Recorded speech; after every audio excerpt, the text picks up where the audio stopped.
Eu, Robert Crumb, Pedro, Daniel Klaus, Gomba, Rafael Sica, Chico, Michael De Forres, Diego, Brenda Lima, Vitor, Lu, Taio Matsumoto, Gêmeos, Caio Oliveira, Mutarelli, Damasceno, Junji Ito, Hugo Prato, Thales Rodrigues, Akira Toriyama, Pablo Casado, Brenda, Amaral, Débora, Bernardo Oliveira, Sam Alden. Quero entrar no clubinho, sabe? É complicado, né?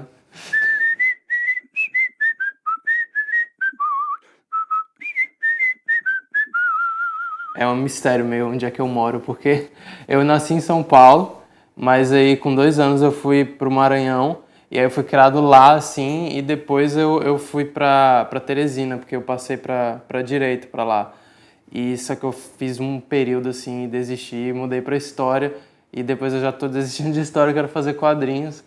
E é isso, assim, eu descobri quadrinhos independentes por material nacional. E eu acho isso bem interessante, porque antes eu lia só mangá. Um dia nessas, enfim, na internet, eu vi alguma coisa da Beleléu, e aí eu fui procurar, e eu fui meio que saber no que eles estavam se inspirando, porque eu sabia que deveria ter algum material fonte, assim. E eu descobri o Robert Crumb, descobri o Daniel Klaus também, descobri até um pessoal que publicava na internet, como por exemplo o Sam Alden ou o Michael De Forge. E aí eu fui para dessa camada mais superficial, né, contemporânea, para começar a estudar os clássicos mesmo, que eram além do mangá, né, um pouco do quadrinho franco-belga, Hugo Pratt, por exemplo, também descobri os japoneses mais experimentais, assim, acho que a gente pode dizer isso, como por exemplo Taiyo Matsumoto, né? O Junji Ito também. Eu fiz esse caminho inverso, assim, eu não comecei, sei lá, lendo as coisas mais densas e profundas, eu comecei a ler as coisas daqui mesmo, sabe? As coisas que o pessoal tá fazendo fanzine, as coisas da samba também. E aí eu comecei a publicar na internet, porque eu achava que eu podia fazer também. E aí no começo era bem precário, pelo fato de não ter um conhecimento muito amplo, eu não tinha ideia de como transformar a minha linguagem numa linguagem própria. Então, no começo, o que eu publicava na internet era uma mistura de tudo que eu copiava das pessoas, entendeu? Fui desenvolvendo o que eu acho que é o meu estilo hoje em dia. Eu tinha acabado de mudar para Teresina, eu devia ter 20 anos quando eu comecei a publicar, assim, em 2011, 2012, por aí. E aí eu publicava na internet, eu tinha um blog. E a princípio eu queria ser ilustrador, eu ficava fazendo umas ilustrações assim, todas muito ruins.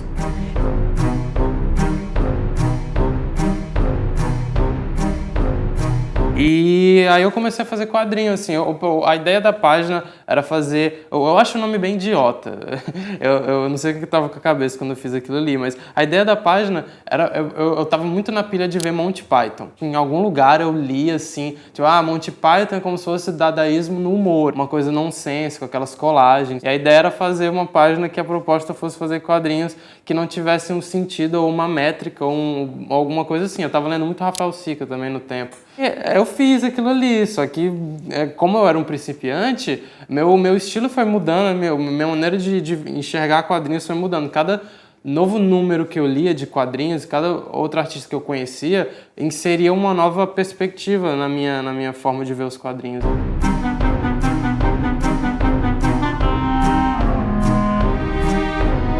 Acabou virando uma página muito mutante, tanto é que hoje eu até ocultei as coisas antigas, que eu não quero que as pessoas vejam.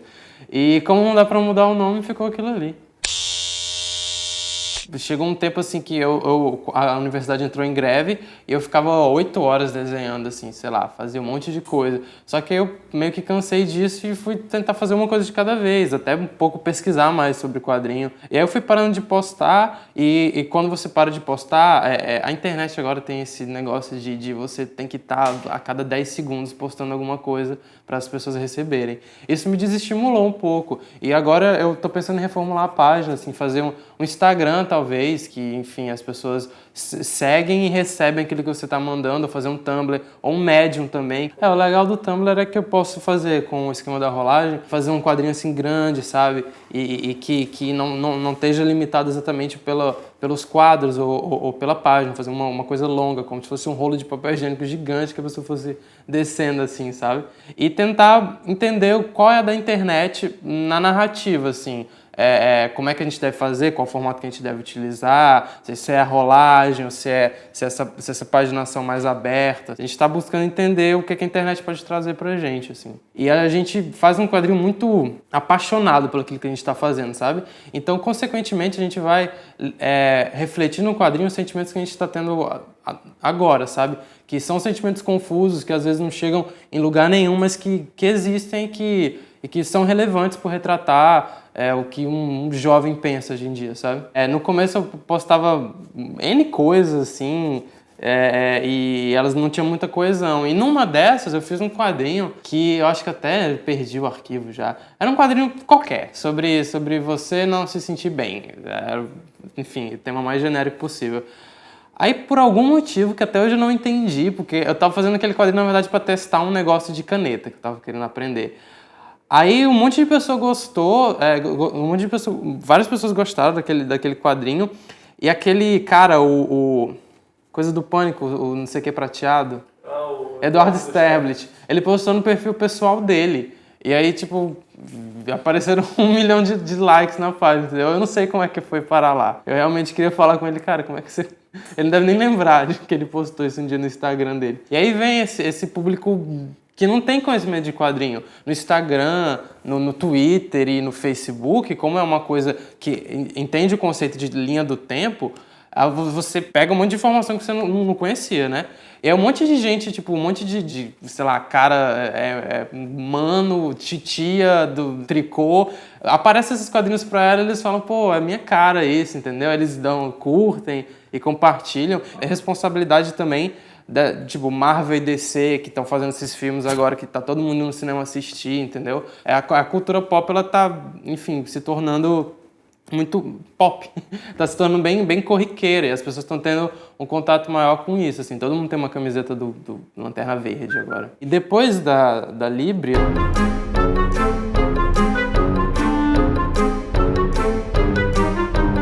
eu queria partir para uma parada mais aventura, que eu tava lendo muito Akira Toriyama, assim, além de Dragon Ball, aqueles volumes, aqueles one-shots que ele faz, né, tem o Kajika, tem o Sandland. Eu queria fazer uma história que começasse e terminasse num volume só e que fosse uma aventura clássica. Eu fiz Badonkadonk.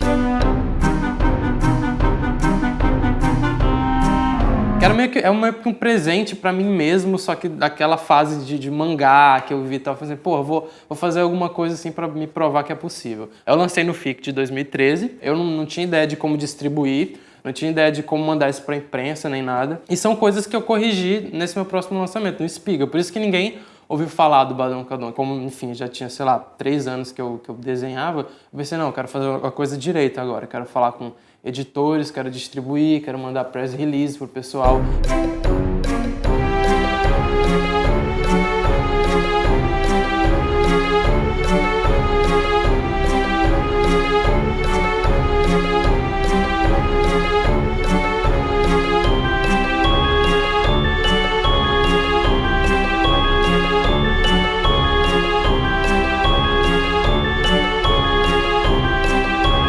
Porque o pessoal independente, ele meio que, assim, faz o quadrinho, mas não sabe direito como divulgar. E é uma coisa nebulosa, até pra quem faz há algum tempo, entendeu? Tem caras aí que tem um trabalho excelente, mas não se promovem, sabe? Por que tem fila pro Chico, pro Vitor Cafage, pra Lu, pro Damasceno, pros Gêmeos, mas não tem fila para caras tão incríveis quanto eles, né? É muito questão de autopromoção, sabe? De saber conversar com as pessoas certas. Para isso que servem esses eventos, sabe? Não é só para beber no final do dia e sabe? E chegar no outro dia de porra e vender os quadrinhos. O Espiga foi isso, assim. Eu queria fazer um quadrinho que fosse o meu cartão de visita para o mercado, afinal de contas. Quase tudo que tá lá aconteceu, só que algumas coisas aconteceram só na minha cabeça, outras aconteceram na realidade, só que eu não tenho muito interesse de esclarecer o que aconteceu, o que não aconteceu. Isso vai das interpretações de todo mundo. Eu acho algumas autobiografias que são publicadas aqui no Brasil muito xoxas, porque às vezes elas só exploram um determinado momento, mas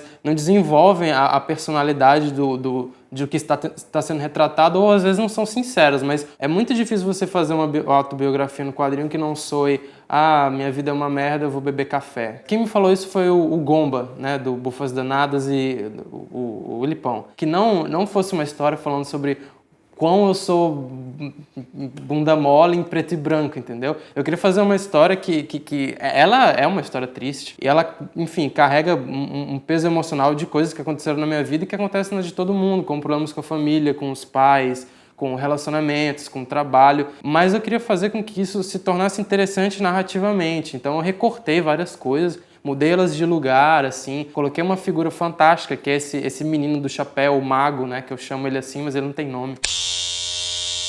É um plot muito clássico, assim, você tem que tirar o protagonista de um lugar comum e para isso você coloca um elemento fantástico, sabe? Isso é Senhor dos Anéis, basicamente. A princípio a gente ia fazer pela Ambrosia, só que como eu queria lançar no FIC, eles não tinham condição de fazer pro FIC, a gente tinha que ver um monte de coisa, tinha que ver registro, SBN e tal. Aí eu falei, não, então acho que eu vou fazer independente. A gente leiloou originais, assim, leiloou não, né? A gente botou num preço bem baixo, colocou para vender e fez uma pré-venda. E os livros já estavam prontos, na verdade o Espiga faltava só colorir. E aí eu colori em uma semana e meia. Mas eu sabia mais ou menos o que eu fazer, porque eu passei um mês fazendo o roteiro e thumbnail. E discutindo com o Diego também, que estava me ajudando, assim, meio que editando a parada para mim. E eu trabalhei muito, assim, eu sabia exatamente em cada pedaço que cor iria, entendeu? A única coisa que eu precisei fazer foi acionar os meus assistentes. Chamei o Pedro, chamei a Brenda, Brenda Lima, chamei o próprio Diego, chamei o Vitor, todo mundo me ajudou assim, eu marcava as páginas e falava, ó, cor aqui, aqui, aqui, aqui. E a gente fez todo mundo junto e, enfim, saiu exatamente como eu queria. E felizmente a gente conseguiu parte do dinheiro da pré-venda, o resto a gente teve que tirar do nosso bolso. Então, eu tenho contato com as produções do Piauí e de Fortaleza. As produções de Fortaleza são muito interessantes. Teve o Thales Rodrigues e o Pablo Casado, que agora fizeram uma área Annabelle, chamou uma certa atenção, fez um barulho na cena, que é uma coisa mais puxada pro Scott Pilgrim. Tem o pessoal do coletivo Netuno, né, que é a Brenda, a Débora, que, enfim, fazem quadrinhos lá e movem uma cena. Piauí também tem o Caio Oliveira, o Bernardo Oliveira, eles são donos de um comic shop, eles também produzem vários livros e tal. Lá em Teresina tem o Amaral, que é um artista plástico que também flertou com quadrinhos. Uma cena como um todo eu tô vendo ser, assim, constituída agora. Eu não lembro de ter visto nenhuma feira de zine, publicação independente lá no Piauí, por exemplo. Mas teve uma agora em Fortaleza, a Geek Expo, que teve um lugar para os artistas independentes e tinha uma galera bem foda, assim, sabe? Era um evento focado no público nerd, mas tinha um lugar, assim, pra gente, sabe? Assim como na Comic Con Experience. E tem muita gente legal surgindo de lá. Boa parte dos quadrinhos mais interessantes que eu achei no FIC eram do Nordeste. Tinha coisa muito foda. E eu fico bem orgulhoso, sabe? De ver o pessoal lá produzindo e buscando os caminhos da autopublicação. Enfim, é bem foda, cara, ver o pessoal se movendo para fazer realmente alguma coisa. Basta ver se vai vingar ou se é só uma coisa de momento, assim, de quero entrar no clubinho, sabe? Estamos todos felizes.